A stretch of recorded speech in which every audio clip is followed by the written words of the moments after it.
Thanks for having me. Yeah, we're going to shift to sales here, and for the last couple of years, it's the focus has certainly been on the recruiting side. But as we go through this recession or no recession, or yes, it's both, we're getting more and more questions about sales, and we should be talking about sales. We should never stop selling. One of the challenges that we have on the recruiting side is that we don't sell enough, and when we don't sell enough, then we end up working with clients that aren't really that great of clients and orders that aren't that great of orders. One of the best ways that you can improve your recruiting is just to sell more and more and bring in better clients and better orders. So we're going to talk about that for the next 20 minutes. I wrote the book, Winning the Staffing Sales Game, almost 7 years or almost 5 years ago, back in 2017. And I get asked all the time, is it still relevant? Is that still the way that we should be doing things? And it's interesting because I would say that it's even more relevant in the way that people buy, the way that people are working now. And we've made modifications to it. We've learned a lot over the last several years, but certainly it is still a very compelling and effective way of selling. And so I'm going to go through this. And first thing to talk about is just how much selling has changed. It has radically changed over just the last few years. It was already starting to change, but certainly the pandemic made a big difference. Many decision makers are still not in the office, or they're not in the office full time. They never will come back to the office. And that changes the way that we sell. The pandemic has also changed the way, obviously, that everybody works, the way that we buy, and this has obviously impacted the way that we interact with prospects. And we're all communicating differently. 3 years ago, I couldn't get one of my clients to talk on a video call. And now, if I just have a regular phone call, it kind of feels weird. And I think most of you would agree with that. So we're all communicating in different ways, and that impacts sales. So how does this change what we're doing? Well, prospects are becoming even harder to get in front of, or they have become even harder to get in front of. It's harder to get them on the phone. It was already hard to get them on the phone, but it's gotten even harder in many cases. Networking is coming back in kind of fits and starts, but in many cases, particularly around HR conferences, many of those have not come back, HR networking events. And then for those of you that were doing in-person cold calls, a couple of things. One is that, is it accepted now? Is it welcomed? Not that it ever was that welcomed, but is it less welcome now because of the pandemic, because of fears that people continue to have? And then also, people have just gotten out of the habit. We've talked to sales reps all the time that admit, I've just gotten out of the habit of being in person. And of course, our prospects have been that way too. Decision makers continue to shift towards what we call informational buying. And I know there's been lots of discussion about that on today's sessions. They are now wanting to make decisions from information. They have more information and more ways to get information than ever before, through the internet, through social media, through mailings, through all sorts of different ways. So how do we adapt to that informational buyer? Marketing has become even more interwoven with sales. It used to be that marketing was over here and sales was over here, and they interacted some. Well, now it is meshed together, and there's been a lot of discussion today about that. And it's going to be that way moving forward. So has your sales approach adapted to that? And so what all of this means is that our sales activities need to be more purposeful. We need to really think about those. We can't just shotgun it. We can't just throw spaghetti against the wall and see what sticks. That we need to be more targeted, and we need to be more consistent in what we do. There's a great book that's out there. Daniel Pink writes all sorts of great books. He's probably one of my favorite nonfiction writers, business writers. And he wrote a few years ago the book To Sell is Human. And one of the things that he talks about when we talk about this informational buyer, his quote is, "The balance of power has shifted, and how we've moved from a world of caveat emptor, which is buyer beware, we've all heard of that, to one of caveat venditor, which is seller beware, where honesty, fairness, and transparency are often the only viable path." And what he's really talking about is that buyers are more informed than ever before. And in many cases, buyers actually have much more information than we do as the sellers. And that's why it's flipped from this buyer beware to seller beware. But if we look at this as a good thing, which I do, we can actually leverage this, and we can adapt our selling process to really benefit from this informational buyer. So how do we do that? Well, there's a few different ways that we do it. The first thing is we want to provide proof. And that's really important, because as honest and ethical and credible as we are, our buyers still are looking at us suspiciously, because our ultimate goal is to get them as a client. And in most cases, they've been burnt before by other sellers that haven't necessarily been as honest and ethical as we are. So in order to make up for that, we have to provide them with proof. We have to say, don't take my word for it, because you're not going to take my word for it anyways. Here's the proof. And we do that through content. We do that through our website. We do it through our online reputation. We do it through social media. We do it through testimonials and case studies and references and video testimonials, all those different things, in order to reinforce that what we're saying is actually true and that they can believe us. We're seeing more and more video being leveraged on a regular basis. Obviously, we're all used to being on Zoom calls and Teams calls and everything else. But we also have seen a lot of success with embedding video in emails, through video appointments, through different ways of leveraging video. I mentioned video testimonials earlier. We've had success with that. And we're going to talk a little bit more about how we can use that in our day-to-day sales process.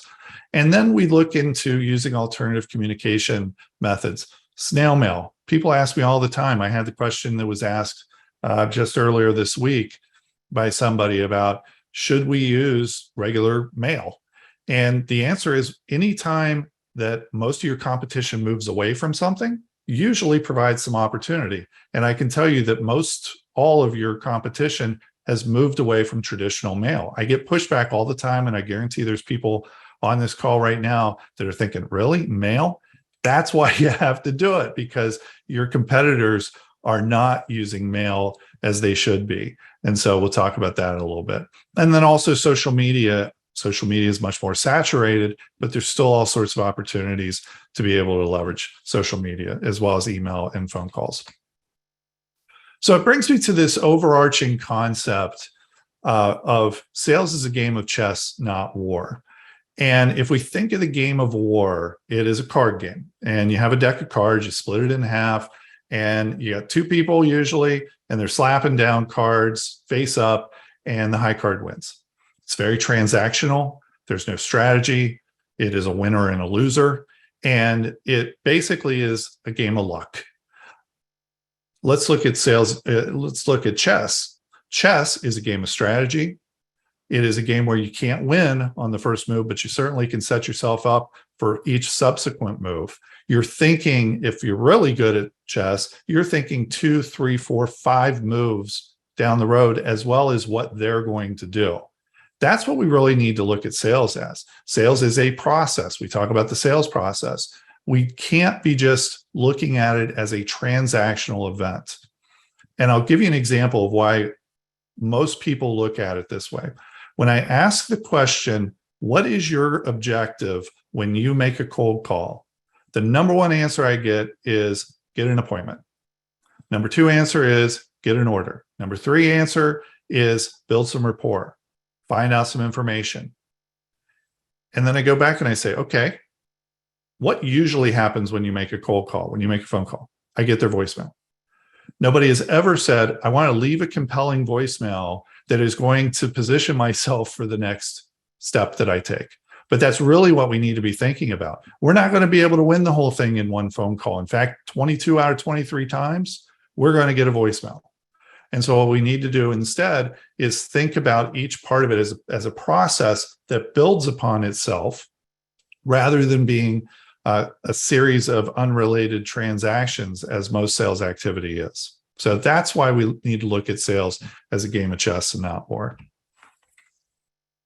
So how do we do that? Well, we do it through implementing a structured multi-touch sales process. Nothing I'm going to talk about today is revolutionary. Nothing I'm going to talk about is, wow, I never ever heard of that. In fact, a lot of times I have people that come to me and they go, you know what? It reminds me a lot of what we used to do. Well, we got away from it because a lot of different reasons. One, sales was much easier for a long period of time, and in some cases it still is. And we've learned to leverage email and things like that. But what we really are wanting to do is take the types of activities that we need to do to be successful in sales and create structure and process around it. So let's walk through this at a high level. The first step is to identify what we call suspect companies and contacts. Most people look at prospects, everybody's a prospect or everybody's a lead. And that is a kind of a general large bucket. But really, when we look at prospects, there's three levels of it. There's suspects, which are prospects we haven't yet qualified, and that they look like they would be a type of company or a type of contact that we would work with, but we haven't yet qualified them yet. We haven't had a conversation with them. We don't know for sure if they actually use or if they would be open to using. A prospect is the next level. And a prospect is your traditional qualified prospect. We know they use, but right now they're not interested in talking to us. They got 5 other providers. They don't want to add a 6th or replace one. And we need to just keep in touch with them. The third level is what we call targets. And the targets are the companies that actually not only do we know use, but they have opened the door to potentially us working with them, even if that's slightly. And so if you think of it another way, suspect is cold, prospect is warm, and targets are hot. So the first thing we do is we identify these suspect companies and contacts. What's our ideal profile for a client? And then we go and find those people. And then we put them into a multi-touch process, a prospecting process. So we have a 10-week process that we'll talk through. Then we go through and we disqualify them and qualify them. It's equally as important to disqualify the ones that we shouldn't spend our time on as it is to hone in on the ones that are qualified and become prospects and in some cases targets. As we have these targets, that means that we have opportunities to do business with them. We add them to our sales pipeline, and then we start to work through that sales process. So we're working through the stages of the sales process. And then ultimately, once they've gone through that, we close them out as wins and losses. And we're constantly feeding the sales process. So this is in a circle. This is not a straight line. This is a circle. We're constantly feeding it so that we are replenishing who we're going after. So that's a high level of it. Let's get into a little more detail about some of the specifics around this. But before we do that, another question that I get on a regular basis is, what's the difference between sales success and sales failure? And I always answer it the same way, but over the course of time, I said, you know what? It really fits into this acronym MVP. And before we can get to that, what we really have to do is create a baseline. If we don't have 3 things, it's very difficult for us to be consistently successful. And I would say that these all tie into the EQ or emotional quotient of the salesperson. We need to be likable, we need to be credible, and we need to be coachable. If I have somebody that is likable, credible, and coachable, but doesn't have any experience, I will take that 10 times out of 10 over somebody that has 20 years of staffing sales experience, but isn't likable, credible, or coachable, or doesn't have, is missing one of those things. So that's our baseline. That's, in order for us to be successful, we need to be likable, credible, and coachable. Above that, what we need to do is have the right type of messaging. We have to have messaging that differentiates us, truly differentiates us from our competition. So messaging is the first thing. Then we need to have volume and variety. We need to reach out to enough people to have enough volume to reach out to enough of these suspects and prospects to give ourselves a chance of success. But the other thing we need to do is have enough variety, because we all communicate differently. There are some of us that have 37,000 emails unopened in our inbox.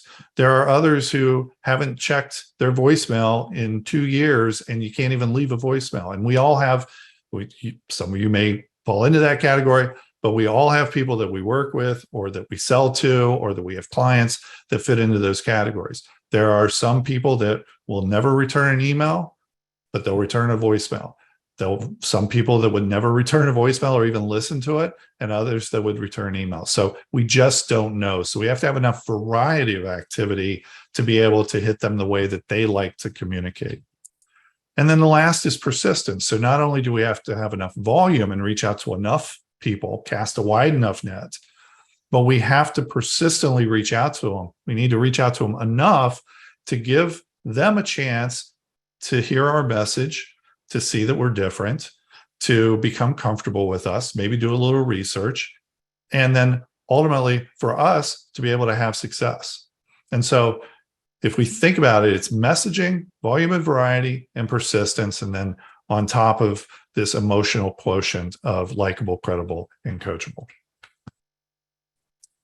So the way that we recommend is to do a structured contact schedule. It's 12 weeks. You can do it longer, you can do it less. The reason why we do it 12 weeks is because there is data that shows that most sales occur between 8 to 12 touches. And so we got to give ourselves, we have to be persistent enough, force ourselves to be persistent enough to give ourselves a chance to be successful. By the way, most salespeople, when I talk to them and I ask them how many times they reach out to a suspect or a prospect before moving on, most frequent answer I get is 2 to 3 times. We're going to do it 12 times. And so we do that with a variety of different activities. We start out with a letter and we talk about our value prop, what makes us different, why they should care, what makes us different from the other staffing companies that are out there, and why that should matter to that suspect or prospect. Week 2, we hit them 3 times. We send a letter to them, or excuse me, after we send a letter, we send an email that talks about the letter, kind of recaps it in case they didn't have a chance to look at it. Then we say, hey, we're going to reach out tomorrow between this time and this time and see if we can have some further discussion. We call them at that time. It's very important we do that. We've actually had prospects that have said, I wondered if you were going to call. So they were actually testing them to make sure they were following through on what they do, because quite frankly, a lot of salespeople don't. And then we do some sort of a follow-up email that could be a skill market where we're marketing a candidate, or just a follow-up to try and get time on their calendar. Then we alternate between phone calls and emails. And as David and Becca and all the others have talked throughout the day, content is what we need to be hitting them with. We need to hit them with different types of content that is of value to them. So we can send them client quotes, case studies, ebooks, all these different things that we can do, other types of content. If you don't have a lot of content right now, just go online, do a Google search, and start looking for articles that are of relevance to your prospects and send it out to them. Hey, I thought you might be interested in an interesting article. Ideally, you want to get your own content and you want to keep improving on that and keep developing on it. But in the meantime, if you don't have it, then you can look for other ways. The other easy way to get content is through client testimonials. Usually you can round those up in a couple of days. So we go through that for the 10 weeks, 12 touches. And as we're going through this process, as we communicate with people, we're pulling them out of the process, because this is really a process about qualifying and disqualifying. And so once we have had a conversation, we want to move them into an appropriate other discussion. So if they're not interested in working with us, then we note that and we pick a time to follow up with them. If they do have interest, then we put them into our pipeline and we start to work them through as a target. Which brings us to this next stage of sales pipeline. So there's really 4 areas that we look at when it comes to sales metrics and KPIs. I look at sales activities, the number of activities, which is mostly phone calls and phone call-like activities. Appointments, how many appointments do we have? What's in our pipeline and how much do we need to have in our pipeline? And then our ultimate goal, which is gross profit or number of hours billed or number of people on assignment. But that's our ultimate KPI. What I find with most companies is that they may have some measurements around sales activity, maybe around appointments, and maybe around gross profit or people on assignment or hours billed. But in most cases, they're missing this pipeline. And one of my clients made the analogy of flying along and all of a sudden going through clouds and can't see anything. That's kind of what it's like if we're missing the sales pipeline. If we don't have visibility into companies that are actually in process, then we've got a big gap in the visibility and a big gap in our path to success. So we want to have a sales pipeline where we can manage these processes more effectively. You can do them, and a lot of the ATSs have opportunities in there that you can do it. If they don't, then you can use a standalone third party. There are lots of different third party CRMs that are out there. But even if you just do it just in a spreadsheet, it's better than not having it at all. And we want to make sure that we have that sales pipeline going. We talked earlier about having some videos. Here's just a couple of examples of the some videos that we've done. It does not have to be highly produced. In fact, in a lot of ways, it's better when it's not. When they say that, hey, I'm just a salesperson, I'm just a professional that's sending you a quick video. It actually, in many cases, creates more interest and has more impact than something that's really flashy, something that's really polished and produced. So here's a couple of examples of people who have used used video in their sales process and have had success with it. And then lastly, I just want to share with you how prospects respond to this. And we've got lots of data. This is just 3 examples of it, but they're ones that I enjoy sharing with everybody because they really are insight into what we're trying to accomplish, and they're proof that what we're trying to accomplish actually works. So this one is from the director of HR of a pretty large university. And this actually came from this picture on the left. This was actually the email that he sent to this person. And the response was, I have to say this email was pretty genius. I get zillions of sales emails a day and frankly don't usually read them. Your picture caught my eye and I actually watched the video. This next one, I won't read the whole thing because it's kind of long, but basically it was another director of HR who said, I would have ignored your email if it hadn't been for the fact that you sent a letter before that. And because of that, I'm passing that on to our team in case we have a need. And then the last one is a really interesting one. The person who got this may actually be on this. I know some people from the company were going to attend, and I actually talked to her earlier today. But this is a great example where the letter made all the difference. She sent the letter. The next week, she sent an email, the follow-up email. She got a response from this VP of operations that basically said, thanks, but no thanks, blew her off. A few hours later, she gets this email back where he says, I just got your letter. And it basically changed the entire approach. And he wanted to then have conversations with her. And so she would have just gotten the blow off email and had to move on. But because of the letter, it actually made the difference. And that little bit of extra work paid off in starting that conversation up. So in closing, just understand that our prospects and our clients are working different. They're buying different. Of course, we know they're working different, but they're buying different, and that's going to change forever. Our sales approach, we need to adapt a more structured, targeted, multi-pronged sales approach. We need to leverage technology, both to scale, but also to be creative. And then we also need to increase our digital presence, use content marketing, and use other things to reinforce our credibility. So that was a quick 20 minutes, but I will turn it back over to David. Thanks, Tom. Good stuff. And you can leave your contact information up while we chat. There were some really good questions that came in, and we've got a few minutes, so let's talk about them.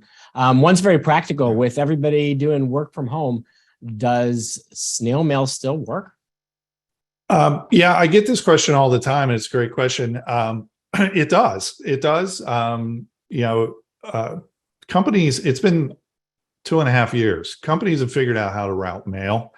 And so what we do is we do back it off a little bit as far as we give them a couple more business days from the time that we send the letter to the time we do the first email, just so that there is a chance to route the mail or that they come in, and pick up their mail for the week. So, but yes, it still absolutely does. And in fact, we've had a lot of people stop doing letters and stop doing mailings because of that very idea that people are no longer getting mail. People are still getting business mail.